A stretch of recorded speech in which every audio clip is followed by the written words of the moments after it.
ciertas señales de alarma que son importantes que nosotros las tengamos en cuenta para ver en qué estado estamos nosotros, los adultos. Muy bien, si empezamos a tener insomnio o hipersomnio, que es lo opuesto, que todo el tiempo queremos dormir, cambios en los patrones de la alimentación, aislamiento dentro de la misma casa, tristeza, todas esas son señales de alerta que de inmediato debemos buscar ayuda profesional. Muy bien, miren, esto que estamos viviendo es lo más parecido a vivir un trauma. Y en función de eso va generando sus cargas en cada persona en función de las herramientas y el desarrollo de su inteligencia emocional. Muy bien, porque a todos nos va a afectar. Nadie es perfecto y cada quien tiene su talón de Aquiles. Eso con respecto a nosotros. Con respecto a los niños, yo los leo mucho y veo muchísima preocupación acerca de conductas que antes no se presentaban y ahora se presentan, o conductas que se habían superado y nuevamente se presentaron. No es de extrañar, porque igual como así tú puedes estar teniendo ahorita una serie de cambios que nunca habías presentado en tu vida, los niños también tienen un mundo emocional encima. Muy bien, que nuestros hijos no tengan la capacidad de decirnos con un discurso verbal cómo se están sintiendo, no quiere decir que lo tienen la capacidad de expresar. Entonces todo eso que estamos viendo, que los niños nuevamente pierden el control de esfínteres, que de repente los niños regresan con estereotipias como sacudir las manos, como caminar de puntillas, que los niños comienzan a tener nuevamente explosiones, que se vuelven a autoagredir. Todas esas son las maneras en las que ellos están mostrando que hay un malestar presente, que hay un estrés, que están ansiosos y que obviamente toda la situación también los tiene sobresaturados y sobrepasados. Primera buena noticia, todo eso que está sucediendo es reversible. Muy bien, todo eso es reversible. Entonces, a lo que yo me refería hace un minuto acerca de entre lo urgente y lo prioritario, si nosotros vemos que nuestro hijo está en esa situación, lo urgente es darle contención, lo urgente es darle estructura, lo urgente es darle manejo a esas crisis sensoriales y esas crisis nerviosas. Eso es lo urgente. Si no podemos seguir un proceso académico, un proceso de seguir estimulando otras áreas, sino que solamente debemos enfocarnos nuevamente a darle integración sensorial, pues a eso nos dedicaremos al 100%.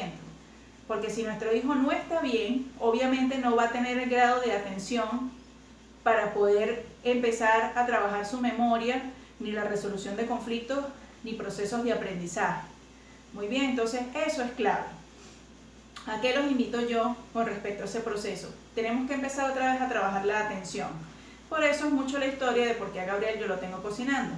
Porque Gabriel, aparte del autismo, tiene déficit de atención con hiperactividad. Entonces, todo eso que yo les acabo de nombrar, a Gabriel le está sucediendo, excepto lo del control de esfínteres, que él no lo ha perdido.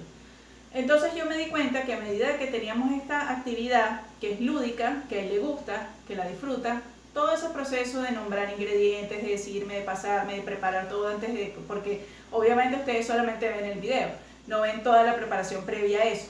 Y realmente cuando él pasa por todo ese proceso, después él queda tranquilo, queda sereno, quiere jugar con el hermanito, o sea, tiene una actitud diferente. Siento que esa es su válvula de escape. Ya él comenzó también sus clases, al igual que me imagino que muchos niños, es una experiencia nueva porque Gabriel es primera vez que tiene que ver a su profesora en una computadora. ¿Qué hago yo previamente? Porque también veo que ese proceso es complicado, ¿no? Y en eso tenemos que ser muy flexibles. Ya Gabriel tiene cerca de 9 años. Pero sentar a un niño en una computadora cuando tiene apenas 2 años y medio o 3 a prestarle atención a una persona hablando, eso es imposible, es netamente imposible. Entonces aquí nos enfrentamos a un proceso con la parte educativa donde primero tenemos que aceptar que no nos van a dejar de enviar tareas.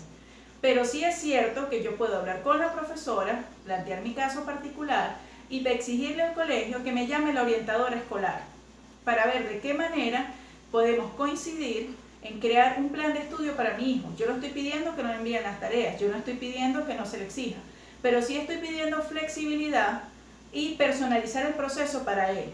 Muy bien, porque es imposible, habrá niños que le pueda llamar la atención a la computadora y sentarse, pero otros no. Siempre yo los invito que cada vez que ustedes quieran empezar a trabajar conductas, porque eso también lo veo, ¿no? Que quiero poner a mi hijo a hacer esto, pero no presta atención, no dura sentado, corre, no quiere hacer nada. El tiempo es muy importante. Aquí, menos es más. Entonces es bien importante que ustedes dediquen poquito tiempo a comenzar a trabajar. Trabajen en bloques de 5 minutos. Eso a mí me ha dado siempre muy buenos resultados con los niños. Pero previo a trabajar ese bloque, primero hay que captar su atención, uno tiene que tenerlos allí realmente en la expectativa. Muy bien, entonces, ¿qué comienzo yo trabajando con ellos normalmente? Antes de empezar el trabajo académico, busco cosas en concreto, porque es muy diferente cuando yo quiero centrar la atención de mi hijo en lo abstracto, es decir, en las imágenes que no son palpables, en tercera dimensión, a cuando ellos tienen la oportunidad de tocar las cosas. Entonces, normalmente yo traigo varios elementos. Les traje estos son diseños de Matías, del artista. Muñequitos, que no les vaya a volver a dañar el barco a Mati porque se lo he partido 2 veces y se pone bravo. Ok, estas cosas las diseña Mati. Entonces, bueno, ¿qué es lo que hago yo? Traer esto, que lo toquen, preguntarle qué es, qué forma tiene, qué color, a qué le huele, a qué parece, para qué me sirve. Hacer una serie de cosas que sean hasta jocosas, traer del mismo elemento entonces para que contemos.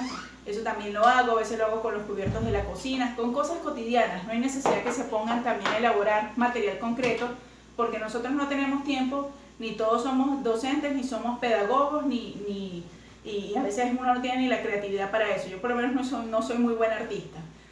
Entonces, ser creativos con las mismas cosas de la casa.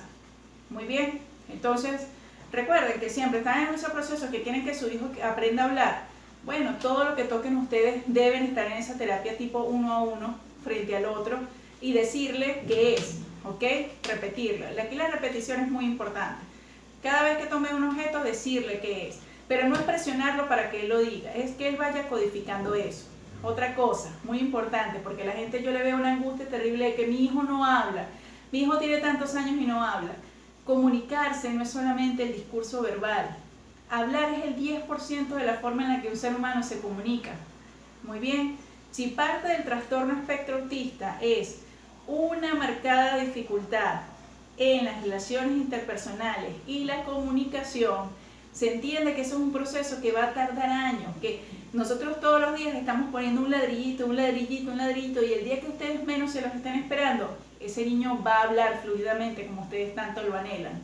Pero previo a eso, yo debo enseñarle a mi hijo, o sea, estamos perdiendo la perspectiva que lo más importante es enseñarle a mi hijo a comunicarse, muy bien, y para eso tenemos que ser unos excelentes observadores de cuáles son sus gestos de disgusto, cuáles son sus gestos de agrado, cuáles son sus expresiones frente a las diferentes situaciones que ocurren.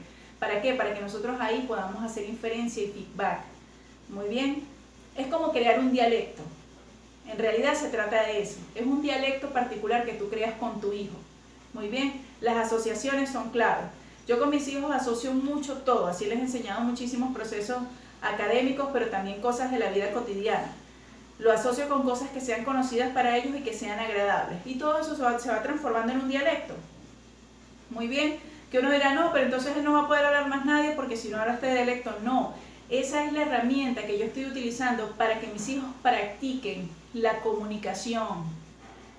De eso se trata, y a medida que ese proceso se va dando con más soltura en ello, como cualquier destreza que uno adquiere en la vida, ellos van incorporando nuevos elementos, va creciendo su vocabulario. Muy bien, y por supuesto el vocabulario después se va a ir articulando con los otros elementos del lenguaje para poder hablar, ¿ya? Entonces, eso era otra cosa muy importante que yo les quería transmitir el día de hoy. Aparte de que, otra cosa, si bien para los niños con autismo es muy importante las estructuras, que esas estructuras estén presentes con respecto a los cronogramas y se cumplan, en estos momentos también tenemos que aplicar mucha flexibilización, porque hay situaciones que nos aparecen inesperadamente por la situación en la que estamos viviendo. Entonces tampoco a nuestros hijos nosotros podemos pretender que ponernos unos estándares y mostrarle una vida perfecta, porque es demasiado agotador para nosotros, y allí no les estamos permitiendo la oportunidad valiosísima que necesita todo ser humano para crecer, de entender de que uno tiene derecho a equivocarse, que está bien que uno se pueda equivocar, muy bien, de que no todo sale como uno espera, que a veces tenemos que tener plan B y que tenemos que tener plan C, trabajar la flexibilidad. Entonces esto se trata de crear una estructura, un cierto cronograma que nos permite a nosotros ir avanzando durante el día planificadamente, pero en el que algunas veces también es importante enseñarle a él que debe haber una cierta flexibilidad. Que otra cosa y otro fenómeno muy importante que tenemos acá, o el hecho de que la familia está súper conectada, porque antes en esa vida frenética era muy poco el tiempo que tenía para compartir, o las familias que desafortunadamente tienen cuadros en sus casas muy tóxicos y disfuncionales, y por supuesto la fractura es grandísima por las grandes diferencias que existen. Pero ¿qué sucede? Recuerden que cuando ya pasemos de este periodo y volvamos a las actividades, en los niños eso va a traer una serie de fenómenos, y entre ellos es el apego, ¿ok? Nuestros hijos ahorita están pasando muchísimo tiempo con nosotros. Entonces, si a nuestros hijos en el hogar no les damos responsabilidades, cierto grado de autonomía e independencia, sino que él dice y enseguida yo corro a darle todo lo que quiere y lo que necesite, que no le enseño de que tiene que esperar, de que de repente yo estoy ocupada trabajando y no puedo decir simplemente no puedo ir, debe existir una respuesta. Nuevamente les repito, el hecho de que nuestro hijo no tenga el grado de atención o de percibir las cosas como nosotros no quiere decir que no las perciba. Entonces, hijo, ya voy, estoy trabajando, dame 5 minutos, que existe una respuesta de por qué yo no salgo corriendo a estampida a atenderte. Eso es muy importante, ¿ok? Que él entienda que también las otras personas tienen una realidad inmediata y que yo debo aprender a esperar. Muy bien, entonces todos esos procesos son valiosos, son muy importantes que los mantengamos y los empecemos a inculcar en estos momentos si no lo estamos haciendo, porque si no, cuando empiecen las clases vamos a estar como el primer día que llevamos a nuestro hijo al colegio a sus 3 años de edad. Los niños no se quieren quedar, tienen miedo, tienen angustia de separación, obviamente eso va a repercutir en todos los procesos académicos. Entonces es bien importante, fíjense cuántas cosas son las que tenemos que estar trabajando en el hogar. Otra cosa que quiero decirles con respecto a lo del control de esfínteres. Yo entiendo y sé que es así, que muchos colegios exigen el hecho de que el niño tenga control de esfínteres. Pero en el caso de nuestros hijos, eso es un proceso también, como en todo ser humano, es un proceso madurativo del neurodesarrollo. Pero recuerden que otro elemento muy importante que sucede en nuestros hijos son las sinapsis nerviosas. Las conexiones son muy cortas. Entonces, por ejemplo, ¿qué implica desarrollar la estrategia de ir al baño? Implica darte cuenta que tienes ganas, de que te tienes que aguantar, de a dónde es que tienes que ir a hacer, ¿ok? ¿Dónde te vas a sentar y qué vas a hacer? Son 5 procesos que la persona tiene que consolidar, 5.